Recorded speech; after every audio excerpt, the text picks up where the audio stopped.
Shalom kekasih Tuhan, hari ini kita akan belajar satu kebenaran firman Tuhan yang terdapat di dalam Kejadian 1 ayat yang ke-24 sampai dengan ayat yang ke-31. Saya berikan judul pelajaran firman Tuhan hari ini, yaitu tujuan Allah menciptakan manusia.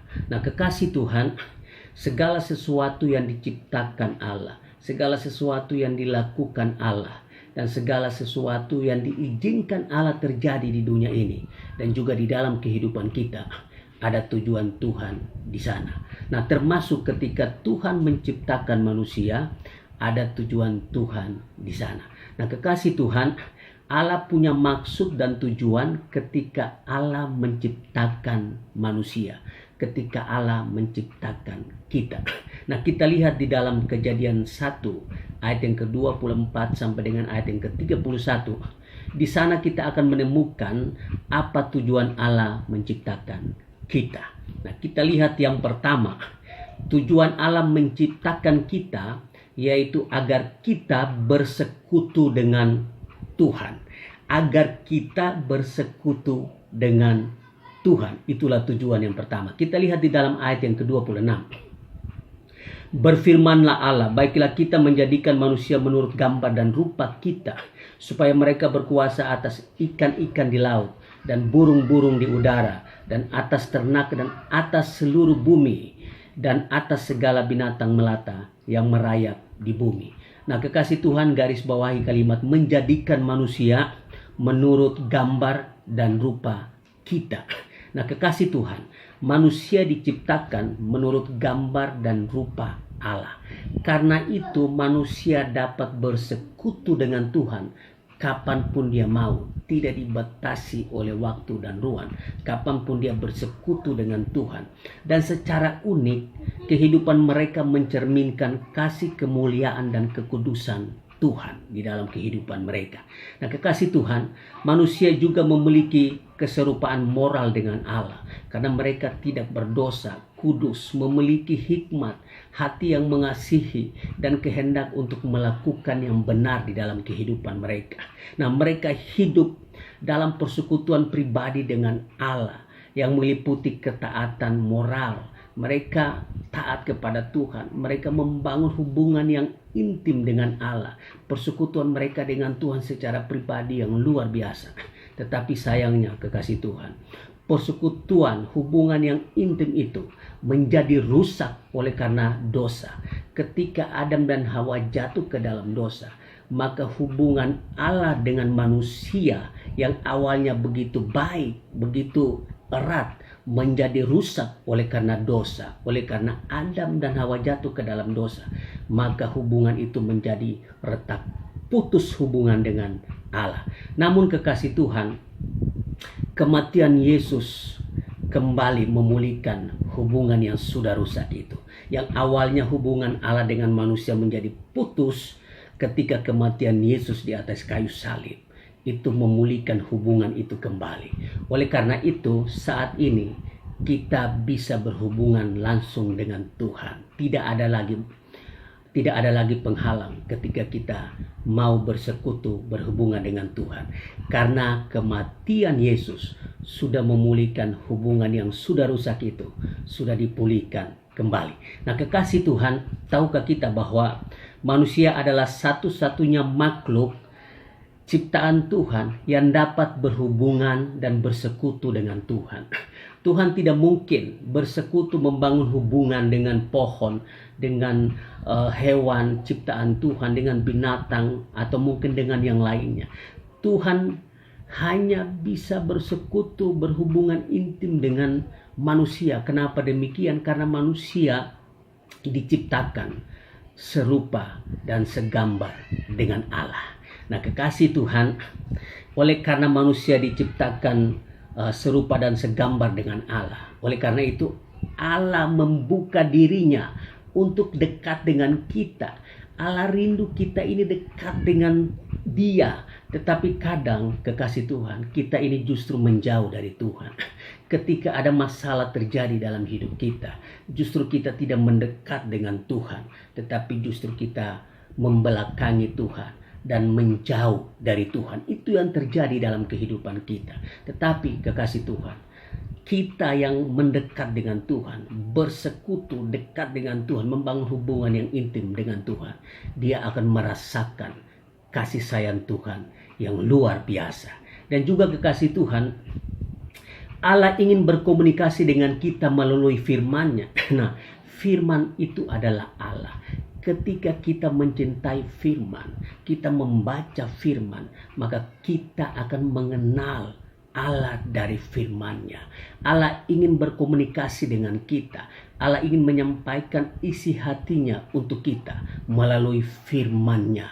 Jadi kekasih Tuhan, orang yang mencintai firman, orang yang suka membaca firman Tuhan, dia akan mengenal Allah yang dia sembah. Dia akan tahu isi hati Tuhan. Dan juga dia akan tahu rencana-rencana Tuhan yang akan Tuhan lakukan di dalam kehidupan kita. Jadi kekasih Tuhan, Allah ingin berkomunikasi dengan kita melalui firman-Nya.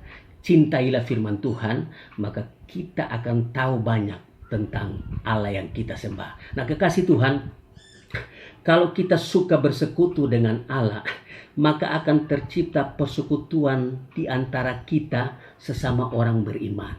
Nah, di dalam Kristus. Nah, kita lihat satu ayat di dalam 1 Yohanes 1 ayat yang ke-7.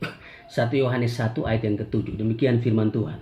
Tetapi jika kita hidup di dalam terang, sama seperti Dia ada di dalam terang, maka kita beroleh persekutuan seorang dengan yang lain. Dan darah Yesus anaknya itu menyucikan kita daripada segala dosa kita. Ada kata persekutuan seorang dengan yang lain. Jadi kekasih Tuhan, kalau hubungan kita dengan Tuhan sangat baik, kita suka bersekutu, suka berhubungan intim, berdoa, membaca firman dan sebagainya, membangun hubungan yang intim dengan Tuhan, maka itu akan nampak di dalam hubungan kita sesama orang beriman. Ketika kita suka bersekutu dengan Tuhan, maka itu akan nampak di dalam pergaulan kita terhadap sesama orang beriman. Itu akan terlihat di sana.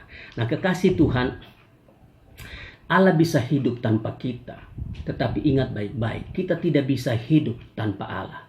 Kita tidak bisa hidup tanpa Allah, karena hidup kita ini bergantung kepada Allah. Nah, apapun yang kita miliki dalam hidup kita adalah milik Allah, yang hanya dipercayakan untuk kita pakai. Oleh sebab itu kekasih Tuhan, apa yang Tuhan percayakan bagi kita, apa yang menjadi milik kita saat ini, pergunakanlah dengan baik. Karena semua itu adalah milik Allah yang hanya dipercayakan bagi kita untuk pakai, untuk kebutuhan kita. Kalau kita salah memakai, maka tinggal tunggu waktu kapanpun Tuhan bisa ambil dari kita. Tuhan bisa ambil tanpa Tuhan harus beritahu kepada kita. Oleh sebab itu kekasih Tuhan, apa yang Tuhan sudah percayakan bagi kita, pergunakanlah dengan baik. Nah kekasih Tuhan, marilah kita jaga persekutuan kita dengan Allah. Kita harus lengket dengan Allah dalam doa-doa kita, dalam penyembahan, dalam ibadah-ibadah kita. Kita harus perhatikan itu, karena itu adalah sarana untuk kita menerima berkat-berkat yang Tuhan sudah sediakan untuk kita. Jadi kekasih Tuhan, orang yang tidak memperhatikan persekutuan dengan Allah di dalam doa, di dalam penyembahan, di dalam ibadah-ibadah, malas berdoa, malas baca firman, malas beribadah dan sebagainya. Nah, orang-orang seperti itu, dia tidak akan menikmati berkat-berkat yang sebenarnya Tuhan sudah sediakan untuk kita. Nah, orang yang suka berdoa, bersekutu dengan Tuhan, suka menyembah Tuhan, baca firman, memperhatikan hubungan dengan Tuhan, maka orang-orang itulah yang akan menerima, yang akan menikmati berkat-berkat yang Tuhan sudah sediakan untuk kita. Nah, kekasih Tuhan, kita lihat yang kedua, tujuan Allah menciptakan manusia, yaitu agar kita bekerja sama dengan Allah. Tujuan yang kedua, yaitu agar kita bekerja sama dengan Allah. Kita lihat di dalam ayat yang ke-28. Allah memberkati mereka, lalu Allah berfirman kepada mereka, beranak cuculah dan bertambah banyak, penuhilah bumi dan taklukkanlah itu. berkuasalah atas ikan-ikan di laut dan burung-burung di udara dan atas segala binatang yang merayap di bumi. Nah, kekasih Tuhan, Adam dan Hawa di dalam ayat yang tadi kita baca ditugaskan Allah untuk bertambah banyak, untuk memenuhi bumi dan menguasai ciptaan-ciptaan yang ada. Jadi kekasih Tuhan, itulah tugas yang diberikan oleh Allah kepada manusia, Adam dan Hawa pada waktu itu. Nah, Allah ingin bekerja sama dengan kita untuk memenuhi bumi yang Tuhan sudah ciptakan. Nah, kekasih Tuhan, manusia diciptakan untuk membentuk hubungan keluarga. Oleh sebab itu ada Adam, ada Hawa. Nah, dengan hubungan keluarga inilah manusia bekerja sama dengan Allah untuk memenuhi dunia ini yang diciptakan oleh Tuhan.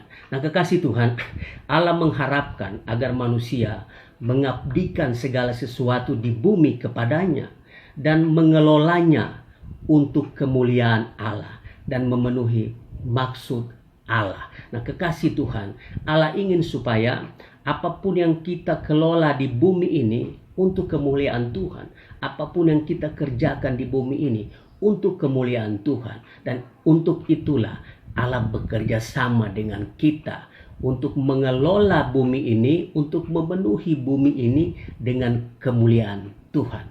Oleh sebab itu Allah ingin bekerja sama dengan kita untuk menghadirkan kemuliaan Tuhan di bumi ini. Nah, kekasih Tuhan, apakah Allah mampu melakukan semuanya itu? Terlalu mampu.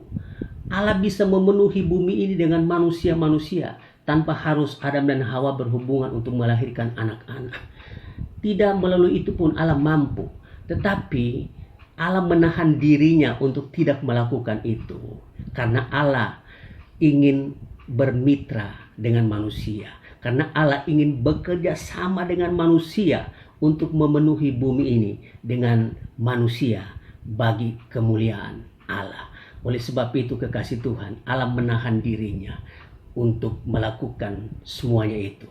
Karena Allah ingin bekerja sama dengan manusia untuk menghadirkan kemuliaan Allah di dunia ini. Allah memberikan tugas kepada Adam dan Hawa. Penuhilah bumi ini dengan keturunan-keturunanmu. Nah, kekasih Tuhan, Tuhan ingin bekerja sama dengan kita. Tuhan ingin bermitra dengan kita. Nah, Paulus mengatakan di dalam 1 Korintus 3 ayat yang ke-9. Dikatakan begini, 1 Korintus 3 ayat yang ke-9. Karena kami adalah kawan sekerja Allah. Kamu adalah ladang Allah, bangunan Allah. Kami ini kawan sekerja Allah. Teman sekerja Allah. Nah, kalau di dalam Alkitab bahasa Indonesia sehari-hari itu sangat jelas. Bahasa Indonesia sehari-hari di dalam ayat yang sama. Kita lihat ayat ini. Kami adalah orang-orang yang sama-sama bekerja untuk Allah. Luar biasa ayat ini. Dikatakan kami adalah orang-orang yang sama-sama bekerja untuk Allah. Jadi kekasih Tuhan, Allah ingin bekerja sama dengan kita untuk mengelola dunia ini. Untuk memenuhi dunia ini dengan kemuliaan Tuhan. Allah ingin bekerja sama dengan kita. Jadi kekasih Tuhan, apapun yang kita kerjakan di dunia ini, kita kerjakan untuk Tuhan. Apapun yang kita lakukan di dunia ini, kita lakukan untuk Tuhan. Untuk menghadirkan kemuliaan Tuhan di dunia ini. Nah, kekasih Tuhan, kehendak dan rencana Tuhan harus dilaksanakan di dunia ini. Dan Tuhan ingin bekerja sama dengan kita untuk kemuliaannya di dunia ini. Kita harus bekerja untuk Tuhan. Kita lakukan bagian kita dan Tuhan akan melakukan bagiannya untuk kita. Ketika kita tidak mampu melakukan sesuatu, disitulah Allah turut bekerja. Allah mengambil bagian di dalam pekerjaan yang kita lakukan untuk kita. Nah, kekasih Tuhan, kita lihat yang ketiga, tujuan Allah menciptakan kita, yaitu kita memerintah bersama-sama dengan Allah. Yang ketiga, kekasih Tuhan, sekali lagi, tujuan Allah menciptakan kita agar kita memerintah bersama-sama dengan Allah. Kita lihat di dalam ayat yang ke-28 lagi. Kita lihat ayat ini. Allah memberkati mereka, lalu Allah berfirman kepada mereka, beranak cuculah dan bertambah banyak, penuhilah bumi dan taklukkanlah itu, berkuasalah atas ikan-ikan di laut, burung-burung di udara, dan atas segala binatang yang merayap di bumi. Garis bawahi kata berkuasalah atas ikan-ikan di laut dan burung-burung di udara dan atas segala binatang yang merayap di bumi. Nah, kekasih Tuhan, kalau kita berbicara memerintah, maka itu ada kaitannya dengan kuasa, berkuasa, kewenangan. Nah, di ayat ini Allah memberikan kewenangan, kuasa untuk manusia untuk memerintah alam semesta ini, untuk memerintah ciptaan Tuhan yang lainnya. Oleh sebab itu, kekasih Tuhan, tujuan yang ketiga yaitu Allah ingin memerintah bersama-sama dengan kita. Kuasa itu Tuhan sudah berikan bagi kita di dalam ayat ini. Penuhilah bumi dan taklukkanlah itu. Berkuasalah. Di sini Allah memberikan kewenangan bagi kita untuk memerintah bersama dengan Tuhan. Kekasih Tuhan, manusia diberikan mandat kebudayaan oleh Allah sendiri untuk memerintah dan berkuasa atas ciptaan Tuhan yang lain. Di dalam ayat yang tadi sangat jelas. Nah, mandat itu untuk mengusahakan dan memelihara alam ciptaan Tuhan. Kita boleh ambil, mengelola untuk kebutuhan kita. Tetapi kita jangan sampai lupa untuk memelihara juga alam semesta. Kebanyakan dari kita hanya bisa merusak, tetapi tidak bisa memelihara. Inilah yang kadang membuat Tuhan marah. Kita merusak alam begitu rusaknya, tetapi kita lupa untuk memelihara alam ciptaan Tuhan. Nah, kekasih Tuhan, memerintah dan berkuasa bukan berarti seenaknya saja kita memerintah dan berkuasa, merusak alam ciptaan Tuhan. Nah, kekasih Tuhan, kita harus pergunakan dengan baik apa yang ada di alam semesta ini. Tuhan sudah berikan bagi kita.